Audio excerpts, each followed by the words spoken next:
RCF. Entreprendre, l'aventure entrepreneuriale vendéenne.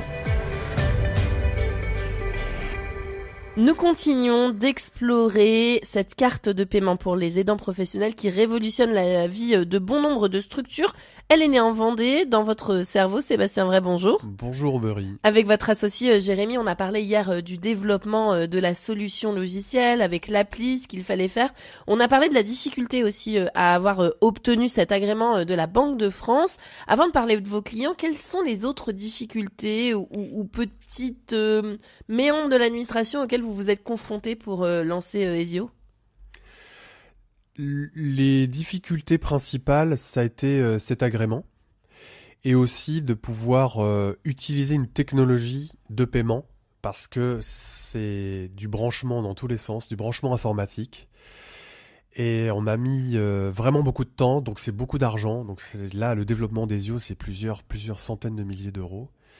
Mais sinon, pour les autres difficultés, c'est plus de faire, je dirais, de faire accepter à nos clients que nous sommes une néobanque et que quand il faut récupérer la carte d'identité du représentant légal de l'association ou de l'entreprise et la carte d'identité de ceux qui vont utiliser les cartes, on va dire pourquoi vous avez besoin de toutes ces infos ? Pourquoi vous avez besoin de ma déclaration de patrimoine ?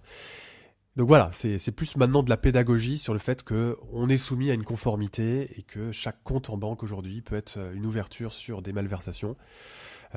Mais une fois que c'est bien expliqué, c'est comme toute communication, quand c'est bien expliqué, on accepte aussi facilement les choses. Quand on comprend les choses, on le fait plus facilement. Vous vous souvenez de la première structure à qui vous avez réussi à vendre cette solution ? Totalement. Je vais en citer deux. On a Marina Rivas, qui est la directrice financière d'un réseau qui s'appelle APEF. On a fait la démo, je faisais les premières démos après un an de développement, 2020. Et elle signe pour 20 établissements. Et je me suis dit, c'est quelle preuve de confiance et voilà de leur part. Et c'est vraiment, on a une relation vraiment très généreuse et sympathique avec. Et sinon, c'est Céline Godet qui est H-Door Service à Poitiers. On était allé avec Mathilde qui travaille aussi avec nous en tant que support client, relation client. Elle a dit, c'est génial votre truc. Moi, je fais des chèques à mes employés pour ne pas qu'ils prennent la carte bancaire des bénéficiaires. Donc, elle avait déjà ce souci éthique. Mais vous allez me faire gagner 1 jour, 2 jours de comptabilité, c'est formidable. Pourquoi vous n'avez pas existé avant ? Et elle a signé tout de suite aussi. Voilà. Et quand on vous dit pourquoi vous n'avez pas existé avant, il se passe quoi dans votre tête ? Quand on fait du commerce aujourd'hui, si on n'a pas de besoin et d'utilité, je trouve que ça sert à rien. C'est pousser, essayer de faire consommer pour rien. Et le sentiment que j'ai, c'est je suis à ma place, je suis flatté, je suis même gêné, mais c'est un sentiment de bonheur absolu. Vraiment, c'est le sentiment de dire je suis utile et je m'interroge souvent sur la fonction qu'on a dans la société. Et être utile dans la société, je trouve que c'est une grande question qu'on devrait tous se poser. Vous avez ces 2 premiers clients. Depuis, votre solution, elle séduit de plus en plus de personnes. Vous en avez 350. C'est quel genre de clients ? Est-ce que c'est que des professionnels déjà ? C'est que des professionnels. On est parti du constat que pour sécuriser toutes les personnes vulnérables pour qui des professionnels font des dépenses, il fallait pas équiper chacune de ces personnes avec une carte parce que c'est un travail administratif très long. Et donc, si on équipe un professionnel qui fait des dépenses pour plein de personnes, eh ben on a sécurisé tout le monde. Voilà. Aujourd'hui, on a 350 établissements dans le médico-social, dans le handicap, des foyers d'accueil médicalisés, dans le polyhandicap, des centres de rétention pour jeunes mineurs.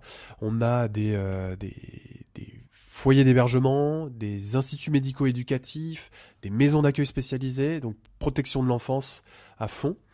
Et on a même aussi ouvert aux centres socio-culturels.